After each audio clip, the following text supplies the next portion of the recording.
Assalamualaikum warahmatullahi wabarakatuh. Perkenalkan, nama saya Latifah Lansari dengan NPM 202201501435. Di sini saya akan menampilkan video konseling perorangan dengan pendekatan client center untuk memenuhi tugas akhir mata kuliah praktik laboratorium konseling perorangan. Selamat menyaksikan.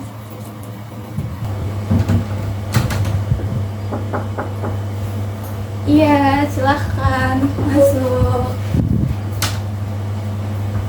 Silahkan masuk, silahkan duduk. Terima kasih. Saya izin duduk di sana ya. Silakan Bu. Oke. Gimana kabarnya hari ini? Alhamdulillah baik Bu. Kalau boleh tahu tadi datang dari mana? Saya tadi dari Mangunjaya, terus langsung kesini sih dari rumah. Jauh ya, lumayan.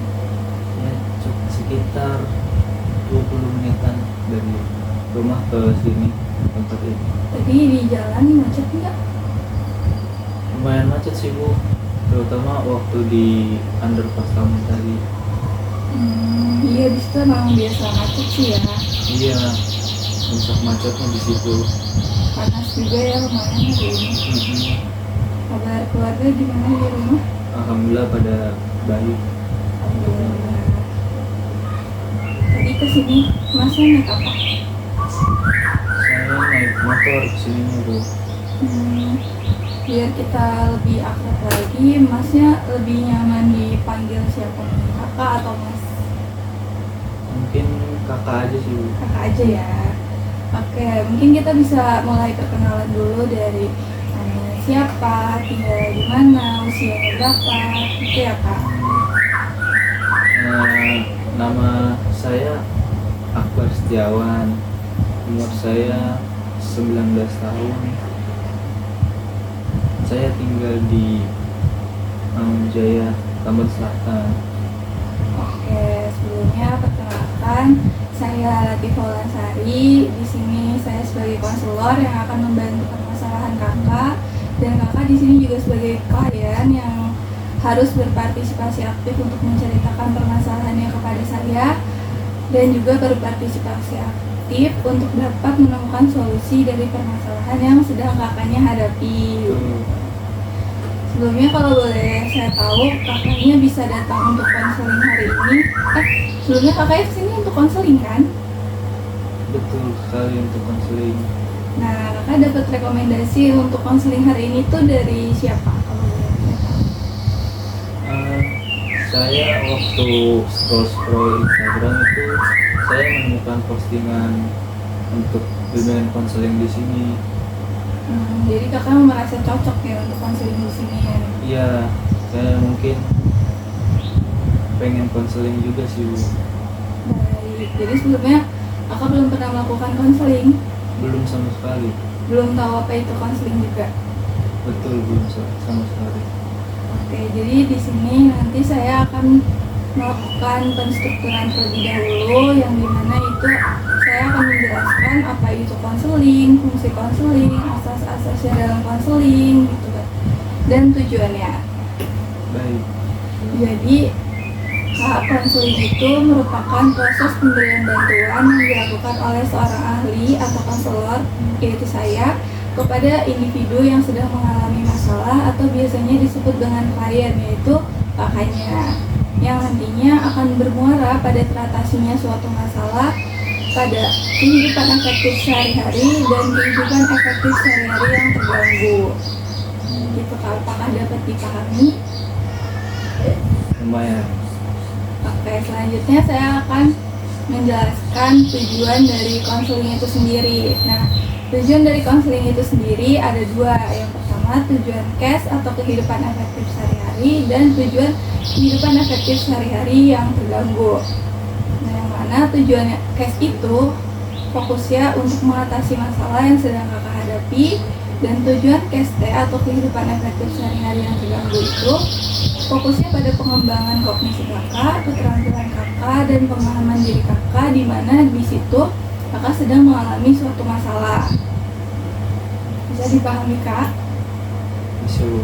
Oke, selanjutnya yaitu di mana dalam konseling ini juga ada fungsi-fungsinya Kak. Yang pertama itu ada fungsi pengembangan, fungsi pengentasan, dan fungsi pemahaman. Nah, fungsi pengembangan ini di mana dalam sesi konseling ini saya sebagai konselor akan membantu kakak untuk mengembangkan keterampilan kakak, kompetensi kakak, pemahaman diri kakak, seperti itu. Dan yang kedua itu fungsi pengentasan. Nah, dalam sesi konseling ini saya sebagai konselor akan membantu kakak untuk dapat mengatasi masalah dan membuat solusi dari permasalahan yang sedang kakak hadapi. Yang ketiga itu ada fungsi pemahaman, yang dimana dalam sesi konseling ini kakak akan dibantu untuk dapat memahami diri kakak sendiri seperti minat kakak, bakat kakak, kompetensi kakak, yang termasuk juga interaksi sosial kakak. Yang selanjutnya itu dalam sesi konseling ini juga tidak sembarangan Kak, ada asas-asasnya. Jadi kakak tuh nggak perlu takut untuk bercerita semua permasalahannya kepada saya. Nah, dalam sesi konseling ini ada 4 asas. Yang pertama itu asas kerahasiaan, asas kesukarelaan dan keterbukaan, asas kemandirian, dan yang terakhir itu ada asas kekinian dan kegiatan. Yang pertama itu asas kerahasiaan. Jadi dalam sesi konseling ini saya sebagai konselor itu harus merahasiakan segala data atau informasi terkait klien saya, dan kakak juga sebagai klien harus merahasiakan segala situasi layanan dalam sesi konseling ini. Jadi misalnya kakak sudah melakukan konseling, kakak itu tidak boleh menceritakan gimana sih layanan konseling hari ini itu kepada orang lain, seperti itu. Dan yang kedua itu asas kesukarelaan dan keterbukaan. Jadi dalam sesi konseling ini kakak diharapkan datang ke sini itu tidak ada paksaan. Apakah kakak datang hari ini ada paksaan? Tidak, saya berkemauan sendiri untuk datang ke sini. Oke, bagus. Terus juga ada asas keterbukaan. Jadi dalam sesi konseling ini kakak diharapkan terbuka atas semua permasalahan yang sedang kakak hadapi kepada konselornya, yaitu saya. Dan yang tiga itu ada asas kemandirian. Jadi dalam sesi konseling ini kakak akan dibimbing untuk dapat mengentaskan masalah yang sedang kakak hadapi dan juga membuat keputusan dari masalah yang sedang kakak hadapi. Dan yang terakhir itu ada asas kekinian dan kegiatan. Jadi dalam sesi konseling ini saya sebagai konselor itu harus menangani masalah yang sedang kakak hadapi sekarang atau saat ini. Dan juga saya sebagai konselor itu tidak boleh menunda-nunda kegiatan yang tujuannya itu untuk membantu kakak menghadapi atau mengatasi masalah yang sedang kakak hadapi.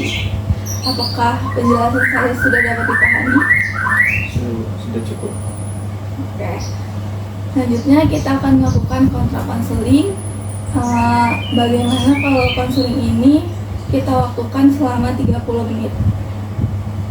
Dan kalau misalnya ada permasalahan yang belum selesai dan cerita dari permasalahan kakak yang belum diceritakan, mungkin kalau waktunya sudah habis kita bisa menjadwalkan sesi konseling di pertemuan berikutnya.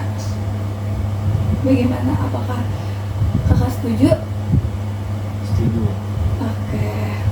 Selanjutnya saya akan mengucapkan janji konselor saya terlebih dahulu ya kak, yaitu saya, Latif Walansari, dengan ini menyatakan bahwa saya sanggup dan bersedia memelihara, menjaga, dan merahasiakan segala data atau informasi yang saya terima baik dari klien saya atau dari siapapun juga, yaitu data atau keterangan lainnya yang tidak boleh atau tidak layak diketahui oleh orang lain. Selanjutnya, mungkin sebelum kita melakukan sesi konseling ini, mungkin kita ada baiknya berdoa terlebih dahulu agar sesi konseling kita hari ini bisa berjalan dengan lancar ya kak. Berdoa dimulai. Berdoa selesai. Oke kak, jadi di situ sudah ada tisu yang mungkin nanti kakak bisa gunakan. Kakaknya hari ini puasa kan? Puasa. Oke, jadi mohon maaf saya tidak menyediakan minum karena saya juga puasa, kakaknya juga puasa gitu. Yang mungkin nanti misalnya kalau kakak ceritanya bisa sampai nangis, kakak bisa gunakan tisunya. Oke. jadi pasti kakaknya datang untuk konseling hari ini ada permasalahan yang ingin kakak ceritakan. Nah, bisa diceritakan sekarang apa permasalahan yang sedang kakak hadapi saat ini? Mungkin saya itu memiliki masalah dalam karir saya. Saya merasa cemas, saya takut saya gagal karena saya belum bekerja atau belum tahu masa depan saya akan seperti apa. Dan saya juga melihat teman-teman saya sudah bekerja di PT-PT besar atau PT produk kreatif, dan juga ada teman saya yang sudah bekerja kuliah di universitas favorit mereka. Dan saya merasa cemas akan hal itu dan merasa tertinggal oleh mereka karena saya belum tahu karir saya seperti apa. Baik, kakaknya merasa cemas karena membandingkan diri kakak dengan teman-teman yang lain. Betul. Nah, untuk perasaan cemas itu ketika muncul biasanya kakak melakukan apa untuk mengalihkannya? Mungkin saya berolahraga atau bermain game, atau mungkin saya suka bernyanyi untuk melepaskan rasa cemas tersebut. Karena menurut saya ketika saya berolahraga atau bernyanyi atau main game itu saya bisa melupakan rasa cemas tersebut. Kenapa tidak? Yang ada saya setelahnya masih terpikirkan oleh itu rasa cemas tersebut. Oke, tadi kan kakak untuk mengatasi perasaan cemasnya itu dengan berolahraga, bernyanyi. Nah, jika kakak merasa cemas pada takut kegagalan pada bidang pekerjaan ini, biasanya apa yang kakak lakukan? Saya mencari-cari informasi seputar lowongan pekerjaan, baik itu dari Instagram, dari Facebook, dari sosmed lainnya, dari LinkedIn, dan aplikasi mencari pekerjaan lainnya. Oke, nah dari terkait informasi lowongan pekerjaan tersebut, kan dalam lowongan pekerjaan tersebut ada persyaratan yang harus kakak penuhi, ya kan? Nah, dari persyaratan tersebut, apakah seluruh persyaratan yang diberikan dari perusahaan itu sudah kakak penuhi semuanya? Ada persyaratan utama yang menurut saya itu tidak saya penuhi, terutama persyaratan minimal 2 tahun berpengalaman bekerja di bidang tersebut, karena saya belum pernah bekerja, jadi saya tidak masuk dalam persyaratan tersebut. Kalau sekarang kalau mencari pekerjaan itu ada minimal tahun bekerja ya. Iya. Nah, susah sekali untuk fresh graduate seperti kakak. Nah, untuk seperti itu saya sudah bisa melihat kakaknya ini sangat berpandangan kepada kehidupan masa depan itu sangat penting dalam berkarir dalam hidup kakak. Betul. Nah, sangat wajar sekali kalau kakak itu sebenarnya merasa takut dan merasa gagal terkait pekerjaan. Nah, tapi sebenarnya saya sudah lihat kakak itu sebenarnya sudah menemukan solusi terkait kecemasan kakak dengan kakak mencari informasi di berbagai media seperti Instagram atau LinkedIn, atau juga dengan mengalihkan rasa cemas kakak dengan berolahraga atau dengan bernyanyi, itu sebenarnya sudah menjadi langkah awal kakak yang bagus untuk mengalihkan rasa cemas itu. Walaupun kakaknya menjadi sedikit merasa tidak siap ya.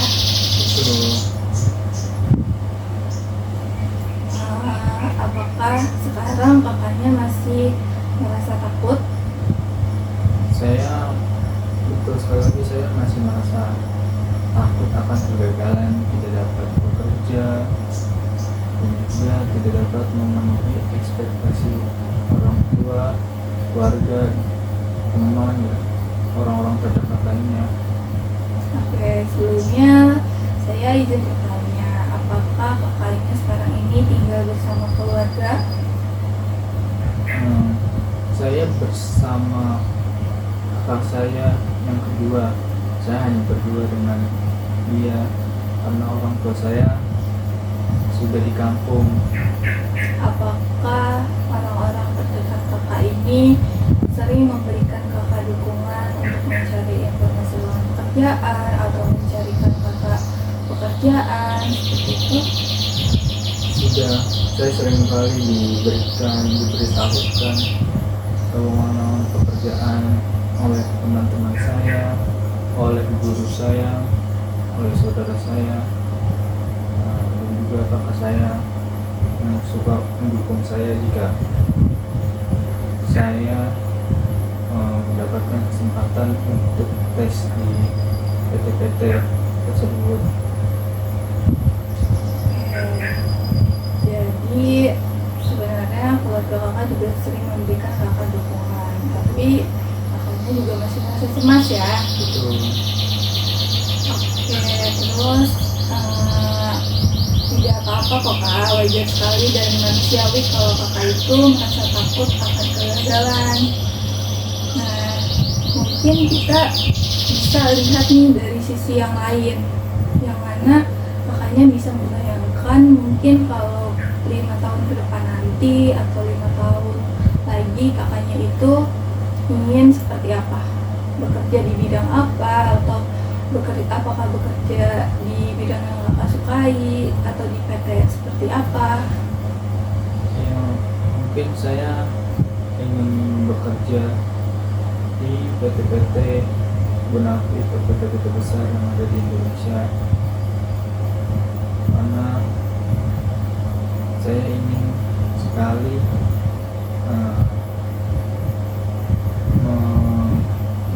memenuhi ekspektasi orang tua saya. Saya ingin membantu orang-orang sekitar saya. Oke, jadi kakaknya merasa ada ekspektasi besar nih yang harus kakak penuhi ya. Betul. Nah, itu bisa menjadi tujuan kakak untuk dapat menjadikan target di kehidupan kakak. Nah, coba sekarang kita itu bisa mikirin nih sekarang gimana sih langkah selanjutnya yang bisa kakak lakukan untuk mendekati ekspektasi atau tujuan tersebut. Kira-kira apa nih yang bisa kakak lakukan sekarang? Mungkin saya itu harus mengupgrade diri saya sendiri sih, terutama dalam skill saya, dalam bidang yang sudah saya pelajari sewaktu SMK, dalam jurusan teknik permesinan. Dan juga mungkin saya ingin menambahkan skill dan diri saya dalam berbahasa asing, bahasa Inggris ataupun bahasa Jepang. Baik, nah dari langkah-langkah tersebut bisa kakak lakukan untuk mendekati tujuan atau ekspektasi kakak tadi. Nah, apakah sebelumnya kakak pernah mengikuti seperti kelas skill untuk mengupgrade skill seperti itu? Saya belum pernah, cuma karena untuk mengikuti pelatihan dari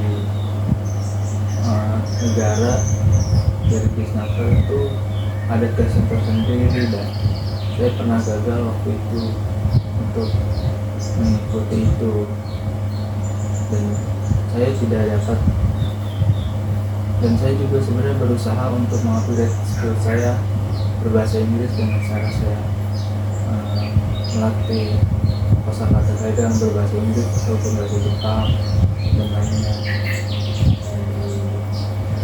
Oke, berarti sudah cukup ya langkah-langkah yang bisa kakak terapkan nih di kehidupan kakak nanti, itu sudah cukup bagus.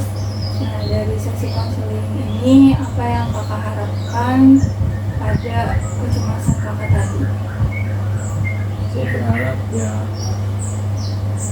saya merasa ingin lebih tenang dan tidak cemas akan hal tersebut, dan saya ingin sekali dapat memenuhi ekspektasi orang tua dan orang-orang sekitar saya dalam mencari pekerjaan tersebut, dan saya ingin bekerja di PT-PT besar lainnya.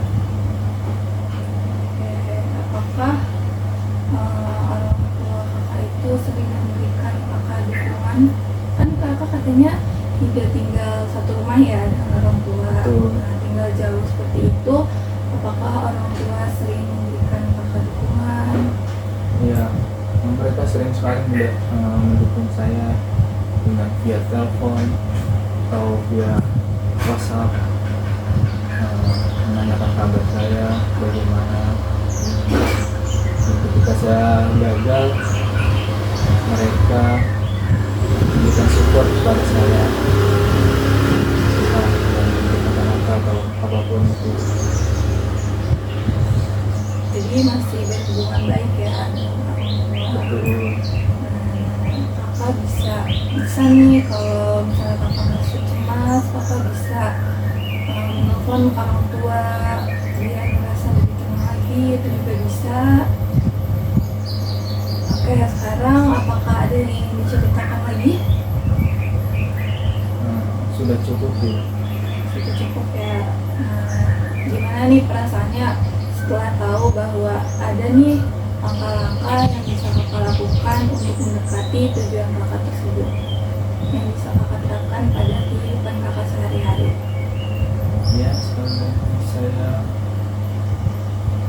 merasa sudah tidak terlalu cemas akan hal tersebut, karena saya sudah menemukan cukup solusi untuk diri saya ke depannya. Seperti itu, saya sangat paham sekali apa yang kakak ceritakan tadi. Saya mengerti langkah-langkah tersebut bisa kakak terapkan. Semoga kedepannya kakak bisa lebih baik lagi, bisa mengambil keputusan dengan lebih baik lagi, dan juga kakak harus terus bergerak maju walaupun dengan langkah yang kecil, tetapi kan seperti istilahnya sedikit-sedikit lama-lama menjadi bukit.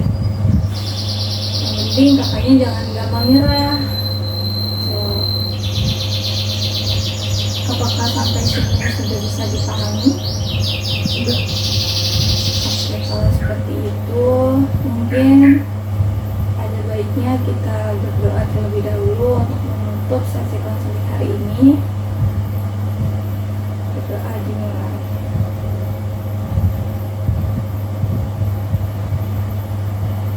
Berdoa selesai. Oke, jadi saya simpulkan bahwa sesi konseling hari ini kakak itu merasakan cemas ketika kakak selalu gagal dalam proses pencarian pekerja. Terus juga kakak sering membandingkan diri kakak dengan teman-teman yang lain. Terus juga kakak merasa ada ekspektasi besar nih yang harus kakak penuhi untuk diri kakak sendiri, untuk orang tua, untuk orang-orang terdekat. Dan dengan mengambil langkah-langkah seperti mengikuti mengupgrade skill, mengikuti pelatihan, itu bisa kakak lakukan untuk kakak dapat bekerja pada PT-PT yang kakak minati. Sampai sebelum konseling berakhir, saya boleh minta waktunya sebentar untuk mengisi lembar penilaian ini. Oke, silakan. Ini saya.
Berkomitmen ya untuk dapat melaksanakan dari hasil konseling hari ini. Berkomitmen. Oke, semoga kedepannya kakak bisa lebih baik lagi dalam mengambil keputusan dan mengatasi rasa kecemasan kakak jika nantinya kakak mengalami ada masalah lagi gitu.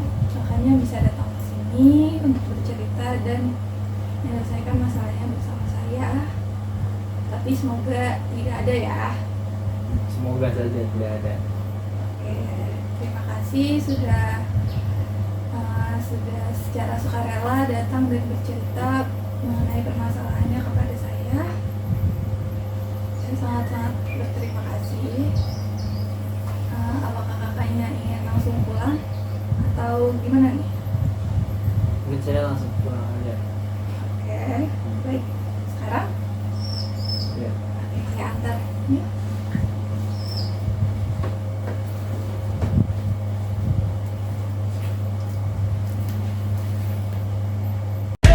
Aiming for the stars against the sky.